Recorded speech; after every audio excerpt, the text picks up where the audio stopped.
Càng gặp thong bang nani ada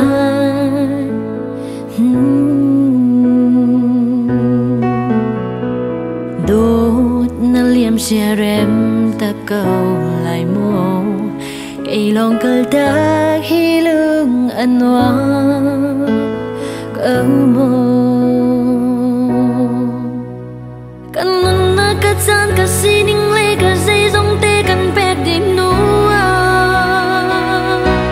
cắt chân lông na khoai tuổi chém har cao na quan lâu khi tê in căn ngơi cả đồ cả lúc sạc lại cả tí ra na cả ngày đang biết lý loang tôn trên dài nơi rê cả vô lý em mũi quan lâu khi tê xuân căn xiang không lâu căn đủ đột na na lúc lên lâu giờ anh sẽ theo lại một cả đồ cả ngày chiều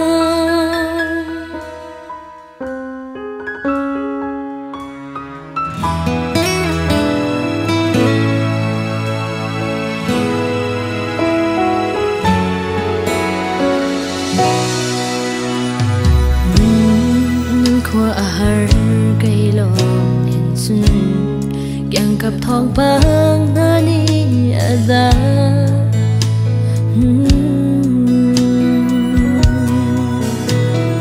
đốt na liêm xe rem ta cầu lại mong cây lòng cờ ta khi lúc ăn hoa cầu mong cần na cất gian cất xi đinh lê cất dây dòng tê cần bẹt đỉnh nô cất chân lông na khoai tuổi chiếm har câu na quan lâu khi tê in căn ngay cờ đồ cả lúc sạc lại cả tí ra na cả ngày đang biết khi anh loang tôn trên dài nơi rê có vô lấy em mũi quan lâu khi tê xuân căn xiang không lâu căn đủ đột na na lúc liền lâu giá anh sẽ theo lại một cả đồ cả ngày chiều cất gian cất xi đinh lê cất dây dòng tê cần bẹt đi lưu cất thân lông đặc khoai tuổi chiếm har câu na